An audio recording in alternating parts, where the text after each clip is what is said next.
all yours. Okay, well, first we'll introduce ourselves. I'm Debbie Powers. I've been with Chicago Title for 15 years. Started out, receptionist and just learned the business and worked up, and I've been closing for several years now. And just always been in the Woodlands office and enjoy our group there. We really work as a team, and we're always there for y'all, so call us anytime. My name's Tiffany Pike. I've been with Chicago Title for 7.5 years. I kind of started backwards with the back end and worked my way forward. I've been closing now for about 2.5 years, and I love it. So, and to add on to what Debbie said, I mean, the group of ladies was a great group, and have a great office. I'm Kelsey McKee. I'm actually the newest business development representative. I just graduated from A&M in May with a marketing background and a certificate in sales. So I'm going to be kind of on this side taking notes as well. Okay, so we were invited here to just give you an outline of, our role in your transaction. And we gave you a packet of information that we'll kind of refer to kind of keep us on track. And we'll just kind of bounce off of one another and add our little 2 cents as we go through. And anytime y'all have something you want us to talk about in more depth, just feel free to stop us. Really, when your contact with the title company begins, most of the time when you've got a contract, occasionally as a listing, you may have a reason that you want us to open title ahead of that happening. When there are situations that we might need to investigate to see if there's something that needs to be cleared up, that might take a long time. So, and we're going to get into more depth about that, but so occasionally there might be a reason to do that, and we can always do that for you. May I ask you a question? Yes, sir. I have noticed that in the MLS, Realtor Remarks, it will often say title opened at or prefer blank blank title company. Mm-hmm. Is that just to preserve the realtor's relationship with the title company, or is there more to it? I think it can be both. Some realtors have a very strong relationship with a certain title company, and they may put those remarks in there. I've heard that they're not really supposed to do that, but we're not on that side. Okay. And then sometimes it may be that there was some kind of a title issue, or possibly they had a contract prior that canceled, and they already have title open somewhere, and that company's already been working Gotcha. on the property. Thank you. All right, so when you get a contract, you bring it into your title company of choice, and we receive it, send it out. What we like to do is we try to be proactive. We try to ask you all your questions and get all the information we should need for the whole transaction at the beginning of the transaction. So we've prepared, it's in your second, it's your open order checklist. And it's basically something that if you want to make copies of and use it whenever you turn in a contract, you're more than welcome to, but it's basically all the information that we'll need up front.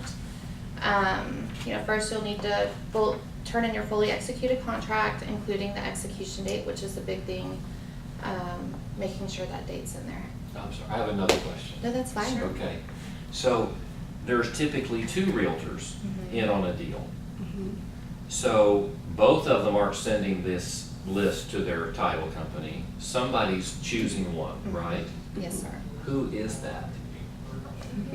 That's another conversation that we're not part of, and I think that some brokers direct their agents one way or another. The seller's usually paying for the policy, so they may feel that they should be able to choose the title company, but it is the buyer's policy, so they may feel like they should choose the title company. So it's something that's negotiable, and typically a realtor, if they have a strong relationship with a certain closer, will try to direct that business based on the past service. Okay, so it is only the realtor who kind of runs with it, and that's negotiated between the realtors about who's going to do this. Right, and that really this is just a good guideline, and if you're more of a listing agent, you can use this for information you can gather from your sellers before you ever get to the contract place, Yes. as information that it's good to have because you're going to need it at some point. And while you're gathering all that from them, if you can get it up front, it's good, because you're that much ahead of the game. Thank you. Okay. So basically, the information that we need when, we prefer to have whenever having a contract opened is obviously the fully executed contract with the execution date, any addendums, any seller disclosures. We like to prepare an estimated closing statement and send out with our open order package. So it's good to have that information, especially if there's an HOA. That way we know the prorations and all of that good information. Contact information for the buyers and the sellers if you have it. A survey with a completed T47 affidavit if we're using an existing survey. And then for the sellers, if they have any payoffs on the property, we'll need their payoff information to include their mortgage company, loan and account numbers, social security numbers, as well as phone numbers. All right, one more question. Okay. Actually, probably one of many. Okay. Can you explain the T47? T47 affidavit is basically an affidavit that states you haven't made any changes to the existing survey, such as adding a pool, fence. Your contract actually requires it if you're using an existing survey. A lot of times we get questioned, well, can't we just do that at closing? Well, no, we really need it up front, because if someone adds a pool and we find out at closing, that's a problem, because we need a new survey. And it's better to find it out before. So it's actually something that the contract requires. Yes, if a seller has agreed by signing that contract that they will provide their existing survey, then there's a number of days that's written into that spot on the contract that they agreed by signing the contract that they would provide it. And that language can get really tricky that's written to that contract, because it says the seller will provide the survey and the T47 affidavit to the title company and to the buyer within whatever number of days they wrote in there. If they do not, the seller will pay for a new survey. So the new survey would be at the seller's expense. So it's a good idea to get that up front and turn it in all together with the contract so that it's done. And if the sellers agree to provide it, they've done it already. Does the survey have to be stamped, sealed, certified? Can it be a copy? It can be a copy, but it Okay. does have to be signed. The original would have to have been signed. Right, so Okay. you can see the signature and the seal. One prominent example of an exception that we know about is surveys that were done by a surveyor in the area called Tuttle-Maddox. We know that they used an embosser, and that's not gonna show up on a copy. So we will insure those surveys, Okay. because we know that. Do you need to have a survey on everyone, or does it matter if it's financed or cash? It does matter.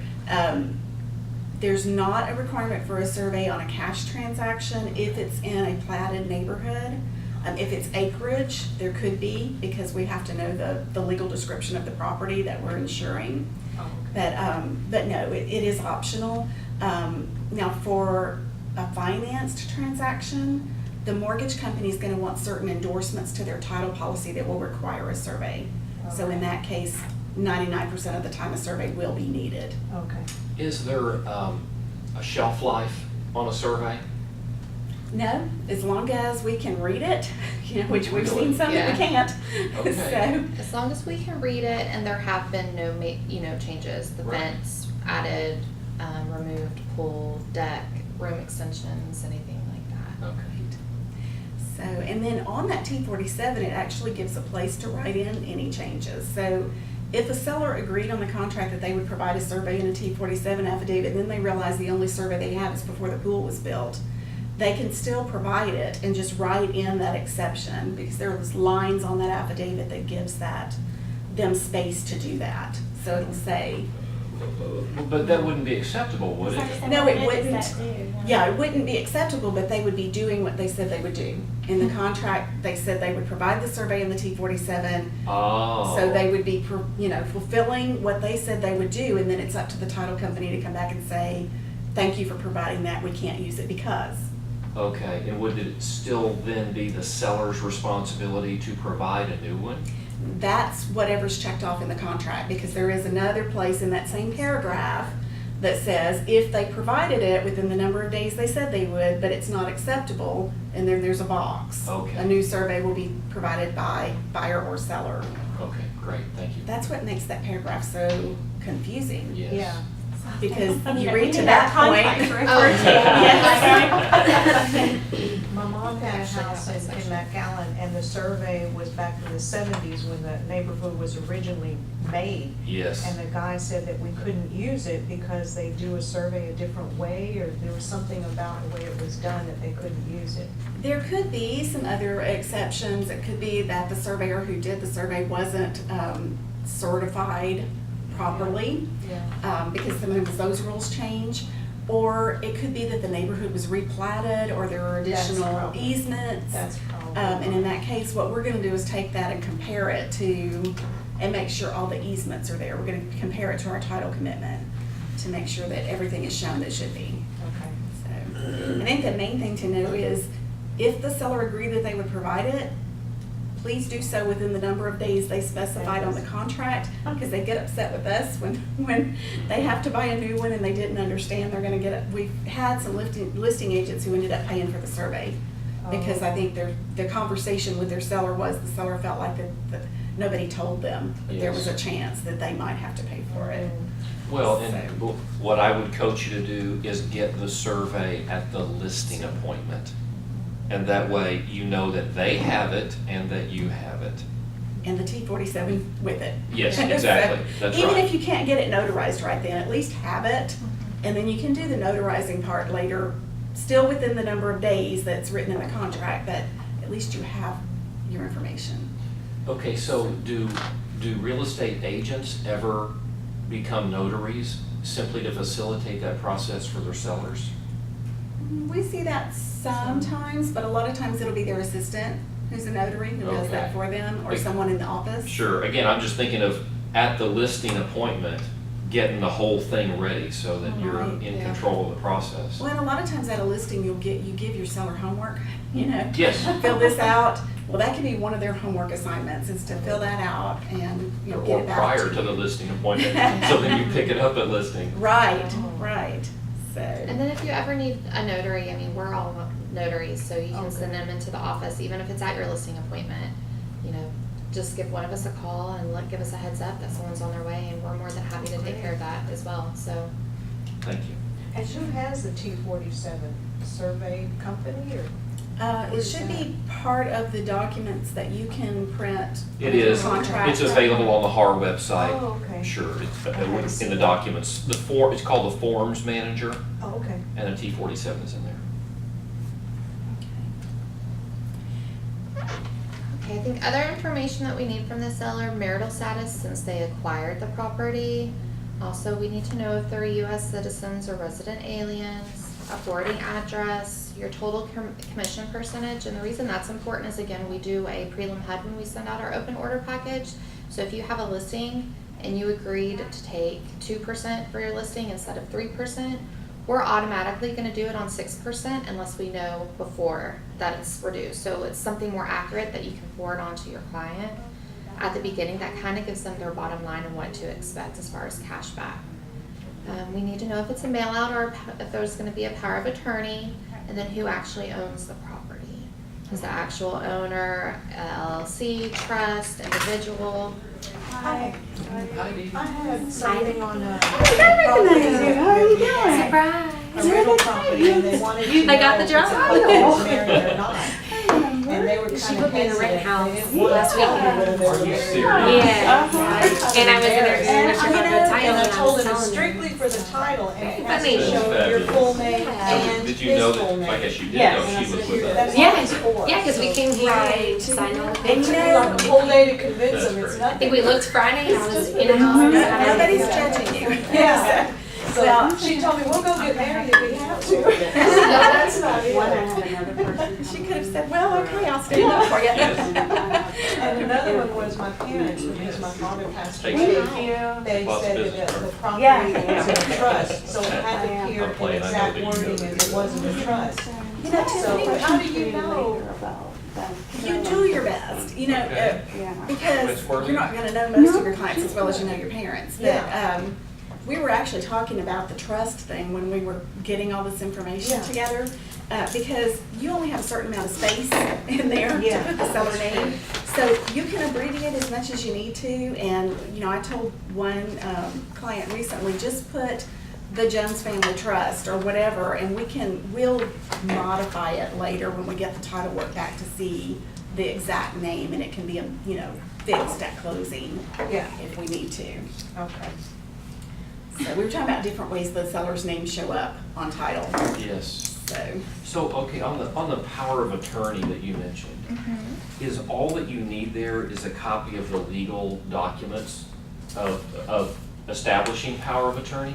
We actually have to have the original power of attorney by closing, because it's a document that's recorded with the county, and in order to record, we have to have the original.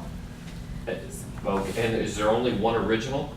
Yes, yes, and well, what happens is, really, this checklist is just letting us know we are going to need to use a power of attorney for closing. It'd be just that piece of information.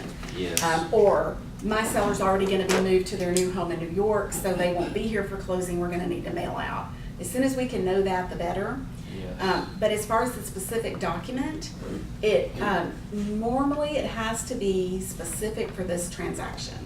And it's a statutory durable power of attorney Really? that is specifically for the sale of the property.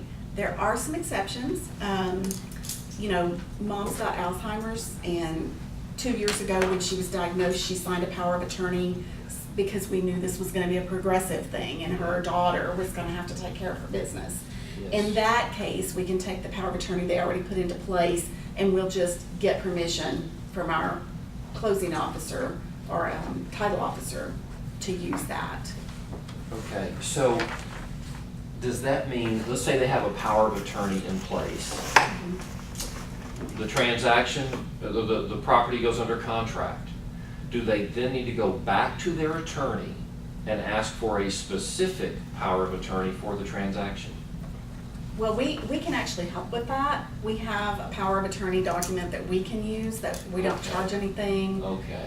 If they're in the area, they're welcome, just like the T-47, to come in and sign it in our office. So will you need a copy of their original power of attorney, or you just need that specific one that you will provide? Right. Just the person that's giving the power of attorney, that's all we'll need to come in and sign the power of attorney. And Okay. typically, if it's closing at our office, what we'll do is we'll keep the original in the file, so that way we have it, and it's one less thing for your buyer or seller to have to bring in. Okay, and if the person giving the power of attorney is out of town and cannot travel, cannot come to your office, We can email the blank document, they just need to print it out, go to a notary, and then we require a copy of their driver's license along with the notary's business card or notary commission. okay, whose driver's license? The notary? The person who's giving the power of attorney. Okay, and if they're invalid and don't have a driver's license? And I'm sorry, I Passport. am thinking of an exact, I'm not just Yeah. playing with you, I've got a situation Well, like this. they'll have some kind of ID, otherwise their Yes. signature can't be notarized. Right. So whatever the ID was that the notary Okay. used.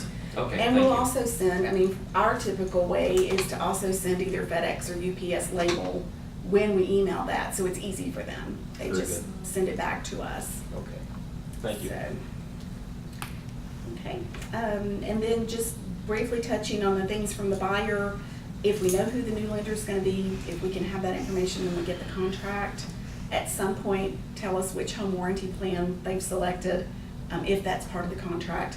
And again, will this be a mail out, or will there be a power of attorney on the buyer's side?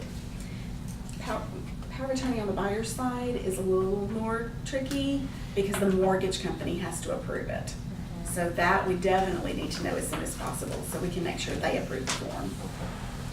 And also for the home warranty, you'll see that I've been putting together a list since I started of just home warranty companies that I've ordered from, as well as websites and phone numbers. And this is just for your convenience. So if you ever have a client that's, I'm not sure, do you have a list? Feel free to pass this on. Also, all the papers that are in here, we put on a flash drive for you too, so you can save it onto your computer. Awesome, thank you. So that'll be a handy thing to just forward to your clients to choose. I know most agents give their clients at least a couple to choose from. So the checklist that we gave you is really something just to kind of touch on. And then we're gonna go into a little bit more detail on all of this. And also just something handy for you to remember, oh yeah, I didn't get their marital status. Let me go back and ask about that. If you don't have it, it's something we can ask, but anything you give us up front, it's one less phone call we're gonna make. Is there different kinds of home warranties? Like, is it the special warranty deed? Is that what they're talking about? Oh, this is more like a company that provides a warranty service, like if there's a plumbing issue or the air conditioner goes out. And in your contract, a lot of times the seller will agree to pay Oh, okay. a certain amount. Year thing. Residential Oh, service service, contract is what they Okay, I call was them thinking now. a warranty deed, Yeah. okay. Right. Right, so after we sent out our open order package, once the contract's received, we, about a couple days later, we send out a title commitment. Does anyone know what a title commitment is? You have 30 days. A title commitment is what your title company promises to issue on your insurance policy for the property. And what is, there are 5 main parts of it. It's who's being insured, the amount that we're insuring, what is being insured, what is required to insure title, and then what is not insured. So who's being insured is generally the lender if there's financing involved, as well as any future owner, along with the purchasers of the property for the owner's title policy. And then the amount of the insurance is going to be for your loan amount for the mortgage, as well as the sales price for the owner's title policy. What is being insured would be the legal description of the property. What is required to insure the title, proof of taxes being paid, making sure that any loans or liens on the property are paid off, any judgments or liens that might be on the property, making sure that there's a survey if there's a lender involved. And then what is not insured are easements, restrictions, covenants, oil, gas, and mineral titles. And then there are some miscellaneous exceptions that title may take on a case-by-case basis. What does inchoate mean? Which is that? Inchoate, is that how you say it? Lien affidavit? Under what is required to insure the title. It's seller's owner's affidavit. Oh. So that word is not really used. That word is kind of odd, isn't it? People Yes, don't- it is. It's Yeah. like No. it's Cherokee or something. I don't know that I've ever seen that word. Yeah, I know. So when you bring a contract to us, we open an order in our office, and all of that information is going to our title examiners. So while we're working in our office to get information from the buyer side and the seller side, the title officer and examiners are working and they examine the title to the property itself, but they also run the names because of the Patriot Act. So they're checking for, are they on the terrorist list? So every company that deals with finances has to do that. And are there any judgments against their names, against them personally, that might have to be cleared up before we can close? Do they go back a certain amount of years? I think they run it as far back as it'll go. Mhm. Yeah. Now, I know we're in the Woodlands, so most of the property we do, there's not that many years of history Yeah. on the property. So they'll usually start at a base, and especially if we've ever examined that property before, and just check everything that's been reported since then. So they don't reinvent the wheel every time.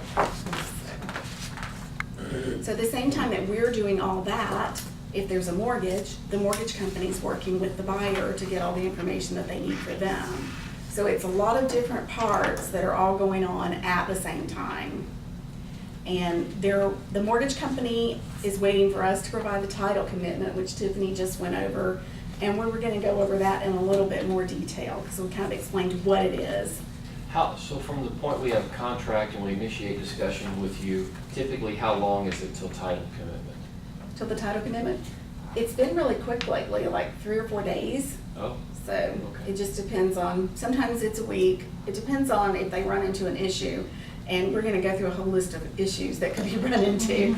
But, you know, if they have to order something from the courts and they're waiting on that document, then it could take longer.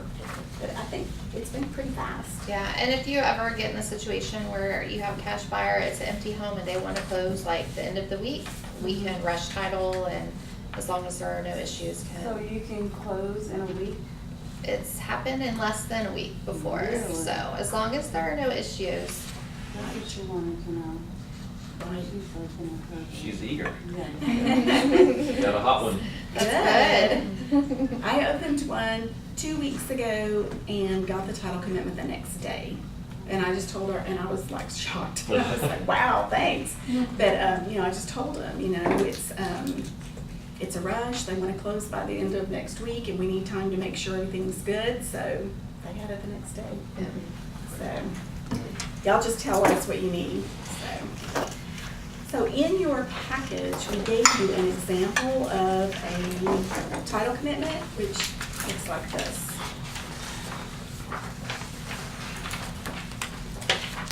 And it's a requirement that when we send it out the first time, it has all of this extra stuff at the beginning, which is our cover page and title insurance information. But what we really want to get to is Schedule A. Do you want to do Schedule A? Okay. Schedule A1, so right here, this tells you your buyer's name, your purchase price for the owner's title policy, as well as your lender's name and the loan amount. And that's, what it is this is our promise that we're gonna issue a title insurance policy for whatever amount is in there to whoever's name is there. So, And what we sent out originally is not necessarily always set in stone. We all know that sometimes price negotiating has to happen and your sales price goes down. What we do is we send out a revised Schedule A that shows the correct information, or the loan amount changes a few days before closing. I mean, this is not set in stone when we send it out. This is just what our original commitment is whenever we send out the title commitment. Right, down here, Schedule A, number 2, says who is selling what. And so what's going to be here, actually number 3, it's going to tell you what your, how the title's vested, so who owns the property. Will tell you who owns the property. So if it's in a trust, company, individual, sometimes it'll say, you know, John Smith and Julie Smith, husband and wife. Sometimes it may just have him. In that case, we kick back to the marital history question. Texas is a community property state. If they're married, we require for the spouse assigned regardless of how title's taken. And then if you flip over to the next, number 4 here will tell you the legal description of the property. So this will be your lot, block, section, the neighborhood, and what county. So, I'm sorry, in calling this the owner's title policy, is that correct? this document? Yes. This is actually the title commitment. Okay, Mhm. okay, so back on the previous page, the 1A, is owner's policy of title insurance. So that means that the owner or the seller of the property, no, can you tell me what that means? This will be your buyer, so it will have the buyer's name, because the Okay. title commitment is what our promise is to insure on the property. Okay. So your 1 is gonna show you anything for the future. Number 3, the record title, how title's vested is going to be currently. Okay, so this insurance that you're committing to provide is protecting the buyer. Yes. Protecting them from what? Yeah. Right. It's protecting them. It gives them an actual insurance policy Yes. for the value of whatever the sales price is. That, number 1, whoever these people are who are saying they own this property and want to sell it to them really have the right to do that. And there's not someone else out there who owns a portion of it. Number 2, that there aren't any liens on the property currently that aren't going to be cleared up through closing. So that when the buyer receives the property, they receive it clear of any defects in the title. Okay. If that doesn't happen, if there really is a defect out there, that policy protects them up to the value that's listed on the policy. The title company will defend the title, so if it takes hiring an attorney, Yes. or pay claims if there's been some reason that a claim needs to be paid. Yes. So there was a judgment from 50 years ago that didn't follow through. Whatever. How often does that happen? We don't get to see it too much in our office, but we hear from upper management that it happens quite a bit. Really? So it's important to have insurance on your title Okay. and from a company that can back it. Yes. So you Who can wanna- pay the claim? Mm-hmm. Yeah, And that's right. This is for as long as you own the home, and then once it's sold again, you do the process again. because it's a Exactly. new- The title insurance policy is not transferable to someone else. Is that what the So- chain of title is? The chain of title will show Everyone who's backwards owned it. who's owned it. But does it show, does it have any relation with who, like policies on the title? Or no, you don't see that? You don't actually see the policies, but you do see, Just who's Owners, owned it? previous. right, Okay. who the previous owners have been. Mhm. And then also, at the time, if there's a mortgage company, we're issuing two policies. So there's an owner's policy, which is the one that For the Frank buyer. mentioned. Yes, that's for the buyer. And then there's also the loan policy, which is right under that Tiffany talked about, that's gonna insure the mortgage company. So they get their own title insurance policy. Okay. And I guess the value is split between the mortgage amount and the equity amount? Is that, or are they both fully insured to the value listed on the policy? They're both fully insured. The owner or the buyer is insured for the sales price. Yes. And the mortgage company is insured for the amount of the loan. Okay, great. And then one other little thing I was gonna mention, when we saw the legal description that Tiffany pointed out, this one is from the Woodlands, so it's just a lot block and section, very short. But if you have property that's an acreage, this could be like 2 pages long, field notes. So, another little thing to remember is if you're getting a prior survey on a couple of acres, be sure and get the field notes that go with it, because it's an incomplete survey if you don't have the field notes. Or it may say meets and bounds. And Schedule B. You want me to do Schedule B? Okay, Schedule B shows exceptions from coverage, so anything that the title policy is not insuring. So it's not insuring any violations of the deed restrictions. Okay, so that's pretty much what's covered under number 1. If there's deed restrictions on the property, we're not gonna insure if there's violations to that. Number 2, where it says any discrepancies, conflicts, or shortages in area and boundary lines, et cetera, that part can actually be amended to only read any shortages in area or boundary lines. And that's what the survey does, because 99.9% of the mortgage companies, they don't want this exception on their title policy. So we need a survey in order to just amend it to shortages in area. For your owner's title policy, for the buyer, they can also get this amendment on their title policy, and most buyers do want that. They kind of think they're automatically getting it. Yes. But it actually is an additional cost to them, and it's 5% of the cost of the title insurance policy. So it's usually a pretty low charge for them to have this extra protection. Yeah, just to make sure I understand this. So Mhm. if the survey says the lot's 80 by 120, does this mean that there's no protection if it's actually 80 by 115? Is that what That's that correct. means? That's correct. Okay, So we're not gonna insure the area. gotcha. You're not But- gonna insure it more or less, or he said 80 by 115. If it says 80 by 120, you wouldn't insure it? Right, Really? right. We're only insuring the legal description that we have. Wow. Not that the surveyor made a mistake and it's really less often than that. But I if didn't the wanna blow surveyor, it. You're fine. if the surveyor made a mistake and there's really, a corner of the house over a building line, if you have that extra survey coverage, we will insure that. So, or there's something in an easement. But if it's shown on the survey, it's not covered. But if the surveyor made a mistake and there's something that's not shown, then you have that protection if you've bought that extra coverage. So is there, let's say you didn't buy that coverage, is there recourse against the survey company? Sure, if you can Okay. find them. Right. And if they're worth whatever it costs. So when you send out title commitment, do you have in there, okay, if you want the boundary coverage, it's here, if you want the survey coverage, it's here? No, we automatically put it on on the HUD, we automatically charge for that. Okay. Because what we have discovered over the years is, number one, it's confusing, and they're, Right. don't know what you're talking about, and they think they're gonna get it anyway. Right, And number two, they can come back to us and ask the question, why am I paying this extra money? Right. And we're always happy to explain it. But most buyers think that they're getting it anyway, and they're Yes. happy to know it's there. yes, okay, So- great. We thought we were kind of muddying the waters by putting out, you're already giving so much information, and it's something that they thought they were getting. So the boundary is 5% premium, and then how much additional for the survey coverage?